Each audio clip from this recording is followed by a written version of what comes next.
राधे राधे प्रिय भक्तों, हम आपको सुनाते हैं ज्येष्ठ मास की निर्जला एकादशी की व्रत कथा।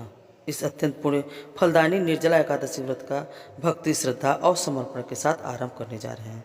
तो ऐसे पुण्यमय शुभ अवसर पर ज्येष्ठ मास के शुक्ल पक्ष की आज द्वादशी तिथि पर इस पांडव निर्जला एकादशी का आप सभी को हार्दिक शुभकामनाएं। तो चलिए सुंदर पौराणिक कथा का श्रवण करते हैं। यह एकादशी अत्यंत महत्वपूर्ण है और इसलिए इसकी पौराणिक कथा का श्रवण करके हम अपनी मानसिक और आध्यात्मिक चेतना को सशक्त बनाने का प्रयास करते हैं। परम भगवान श्री विष्णु ने उनकी कृपा और भक्ति की याचना करते हैं। पांडव निर्जला एकादशी व्रत का आरंभ करते हैं। यह उस समय की बात है जब पांडव इस संपूर्ण धरात पर विचरण कर रहे थे और कुरुवंश में महाराज पांडु के पुत्र महाराज युधिष्ठिर, भीम, अर्जुन, नकुल और सहदेव यह सभी पांडव वैदिक नियमों का पालन करने वाले और भगवान श्री कृष्ण के भक्त थे। सब में भीम ही के ऐसे व्यक्ति थे जिनके लिए किसी भी उपवास का पालन करना अत्यंत कठिन हो जाता था और अपनी इसी समस्या के विषय में सोचते हुए एक दिन पहुंच जाते हैं अपने पितामह ऋषि वेद व्यास जी के पास। वेद व्यास जी के पास जाकर उस दिन भीम की आंखों में थोड़ी निराशा थी, दुख था, लाचारी और निसहायता थी। अपने पुत्र को इस अवस्था में देखकर ऋषि वेद व्यास जी ने पूछा, हे पुत्र, बताओ क्या बात है? आज तुम्हारे चेहरे पर ऐसी उदासी कैसे है? कौन सी ऐसी बात है जिसने 10,000 हाथियों के बल धारण करने वाले अत्यंत शक्तिशाली पराक्रमी भीम को आज उदास कर दिया है? यह सुनकर भीम एक छोटे बच्चे की तरह रोते हुए वेद व्यास जी के चरणों में गिर पड़े और उनसे इस प्रकार कहने लगे कि हे पितामह, आप तो जानते हैं मेरे भ्राता महाराज युधिष्ठिर, अर्जुन, नकुल, सहदेव, द्रौपदी और माता कुंती ये हर मास में आने वाली प्रत्येक एकादशी तिथि का पालन करते हैं और वे सभी भगवान श्री कृष्ण के प्रति अपनी दृढ़ निष्ठा और भक्ति को दर्शाते हुए सभी नियमों का पालन करते हुए उपवास भी करते हैं। वह सब मुझे एकादशी का व्रत करने के लिए कहते हैं, लेकिन मैं क्या करूं? पितामह, मुझसे उपवास नहीं हो पाता है। मैं जानता हूँ यह एकादशी का व्रत सबसे महान है, सभी व्रत और उपवासों में श्रेष्ठ माना गया है और इसी से हमें आध्यात्मिक जगत की प्राप्ति हो सकती है, लेकिन मैं निसहाय हो चुका हूँ। आप ही मुझे बताइए मैं क्या करूँ? यह सुनकर वेद व्यास जी मुस्कुराए और उन्होंने कहा कि हे वंश, एकादशी तिथि सबसे महत्वपूर्ण फल प्रदान करने वाली तिथि है। अगर किसी कारणवश किसी व्रत उपवास का पालन नहीं कर पाते तो कोई बात नहीं, लेकिन हर मास में आने वाली यानी शुक्ल पक्ष और कृष्ण पक्ष की यह दोनों मास में आने वाली दोनों एकादशी तिथि का व्रत करना अत्यंत आवश्यक है। जो भी मनुष्य इस एकादशी का व्रत का पालन नहीं करता है और उस दिन अन्न ग्रहण करता है उसे भयंकर नरक में जाना पड़ता है, क्योंकि एकादशी के दिन पाप पुरुष स्वयं इस अन्न में प्रवेश कर जाते हैं और जो पाप करते हैं उन्हें तो नरक का रास्ता वैसे ही स्पष्ट रूप से दिखाई देता है। इसलिए तुम्हें प्रयास करके भी एकादशी का व्रत अवश्य रखना चाहिए। अब महर्षि वेद व्यास जी की यह बात सुनकर भीम और ज़्यादा उदास हो गए। रोते हुए बिलखते हुए महर्षि वेद व्यास के चरणों में गिरकर अपने अशुपात द्वारा उनके चरण प्रक्षालन करने लगे और फिर उन्हें कहने लगे, लेकिन मैं क्या करूं पितामह? मेरे लिए एक पूरा दिन तो क्या, एक क्षण भी एक समय के बिना भोजन के रहना असंभव है। मैं भूखा नहीं रह सकता और आप तो जानते हैं कि मेरे पेट के अंदर विकोदर नाम की अग्नि ऐसे 24 घंटे चलती रहती है। अगर मैं बहुत सारी मात्रा में अन्न भोजन नहीं करता तो मेरा पेट कभी नहीं भरता और इस विकोदर अग्नि को शांत करने के लिए मुझे भोजन करना ही पड़ता है। एक समय तो क्या मैं एक दिन भी भूखा नहीं रह सकता? अब ऐसे में मैं एकादशी का व्रत कैसे कर सकता हूँ, और वह भी मास में 2-2 बार?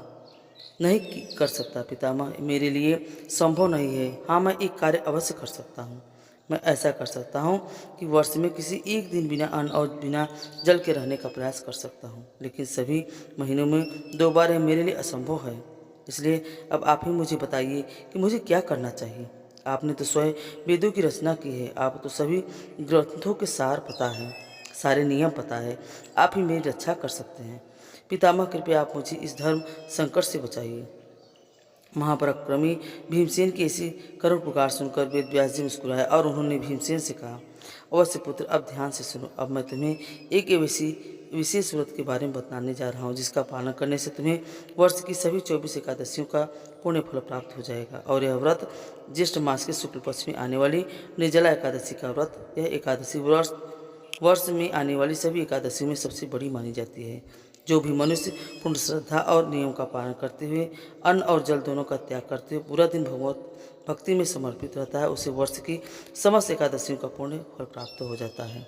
इसलिए हे पांडुपुत्र, तुम इस ज्येष्ठ के शुक्ल पक्ष में आने वाली निर्जला एकादशी का व्रत पूर्ण नियम और श्रद्धा के साथ पालन करो। इसमें अन्न और जल दोनों का त्याग करना होता है। ऐसा करने से तुम्हें वर्ष की सबसे एकादशियों का पुण्य फल प्राप्त हो जाएगा। अपने पितामह व्यास देव की इन बातों को सुनकर भीमसेन को कुछ राहत मिली। वे अत्यंत प्रसन्न हो गए और फिर आने वाले समय में ज्येष्ठ मास के शुक्ल पक्ष की जब निर्जला एकादशी आई तो उन्होंने इसी पूर्ण श्रद्धा और नियम पूर्वक इसका पालन किया और तभी से इस एकादशी का नाम पांडव निर्जला एकादशी भीमसेन एकादशी पड़ा। तो यह थी निर्जला एकादशी की व्रत कथा। तो भक्तों, आपको यह कथा कैसी लगी? अगर आपको यह कथा अच्छी लगी हो तो कमेंट में हमें ज़रूर बताएं। अगर आप हमारे चैनल पर नए हैं तो प्लीज़ हमें लाइक और सब्सक्राइब जरूर करिए। तो चलिए सुनते हैं तुलसी माता की आरती, विष्णु भगवान की आरती। ओम जय जगदीश हरि, स्वामी जय जगदीश हरि। भक्त जनों के संकट, दास जनों के संकट, क्षण में दूर करे। ओम जय जगदीश हरि। जो धावे फल पावे, दुख बिन से मन का होया, दुख बिन से मन का। सुख संपत्ति घर आवे, सुख संपत्ति घर आवे, कष्ट मिटे तन का। ओम जय जगदीश हरि। तुम बिन और न दूजा, आश करूँ जी किसकी, स्वामी आश करूँ किसकी। तुम पूर्ण परमात्मा, तुम अंतर्यामी। जय जगदीश हरि। पार ब्रह्म परमेश्वर, तुम सबके स्वामी, तुम करुणा के सागर, तुम पालन करता। मैं मूर्ख कल कामी, कृपा करो भरता। जगदीश हरि तुम हो एक अगोचर, सबके प्राण पति। किसी विधि मिलूँ दया मैं तुमको मैं कुमति। ओम जय जगदीश हरे। दीन बंधु दुख हरता, तुम रक्षक मेरे, स्वामी तुम रक्षक मेरे।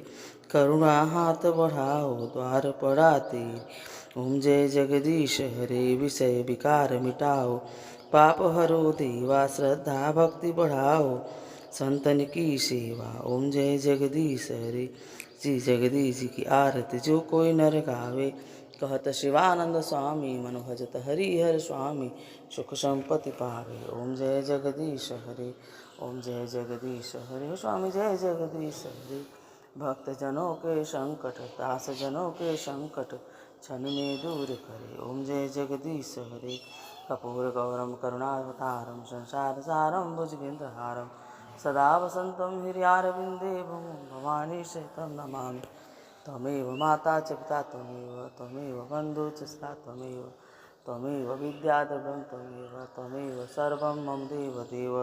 पूजा सेवा बंदगी सभी आपके हाथ, मैं तो कुछ जानू नहीं आप जाने हे नाथ। लक्ष्मी नारायणी नमो नमः। राधे राधे।